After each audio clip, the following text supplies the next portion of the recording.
നമസ്കാരം, സിറ്റി ന്യൂസിലേക്ക് സ്വാഗതം. All Kerala goods transport workers union and owners association coordination committee എന്നിവയുടെ നേതൃത്വത്തിലുള്ള സംയുക്ത സമരസമിതി ഒക്ടോബർ 4-ന് 24 മണിക്കൂർ സൂചന പണിമുടക്ക് നടത്തുമെന്ന് CITU സംസ്ഥാന സെക്രട്ടറി KP സഹദേവൻ വാർത്താ സമ്മേളനത്തിൽ അറിയിച്ചു.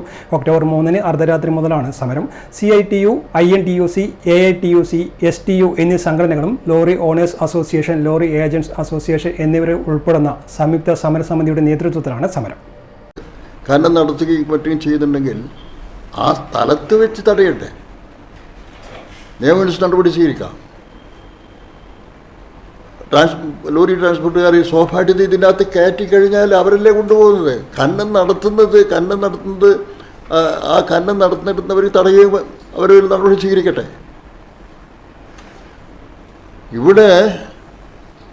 അവിടെ ഉൽപ്പന്നം അവർ വാഹനത്തിൽ കയറ്റി കൊണ്ടുപോകുന്നു, തടയുന്നു. ആ തടഞ്ഞിട്ട് വളരെ ക്രൂരമാണ് അവരുടെ പെരുമാറ്റം. വമ്പിച്ച രീതിയിലുള്ള ഫൈൻ ചെയ്യുന്നു. ഇത് അവസാനിപ്പിക്കണം എന്ന ആവശ്യം ഉന്നയിച്ചിട്ടും ഗവൺമെൻറ് പരിഗണിക്കുന്നില്ല.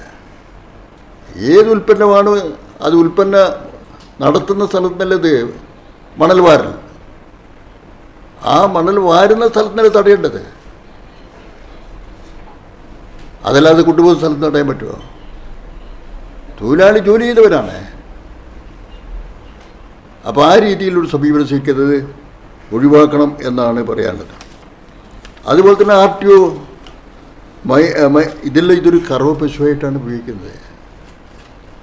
ഒരു കറവ പശു, മോട്ടോർ മേഖല എന്ന് പറയുന്നത് ഒരു നേരത്തെ അത് തുറന്നിപ്പോഴും ഒരു കറവ പശുവായിട്ട് ഉപയോഗിച്ചുകൊണ്ടിരിക്കുക.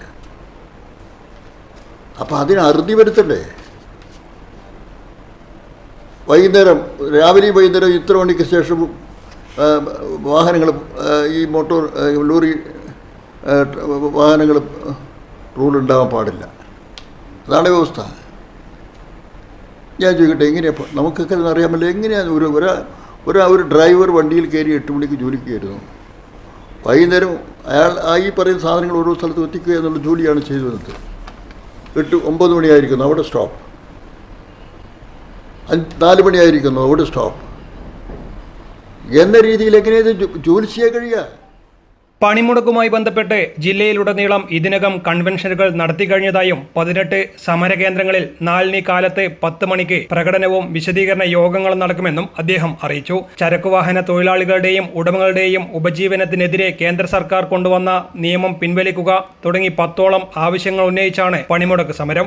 വാർത്താ സമ്മേളനത്തിൽ സംയുക്ത സമരസമിതി chairman Thavam Balakrishnan, general convener M Premarajan, C Vijayan, MA Kareem തുടങ്ങിയവർ പങ്കെടുത്തു.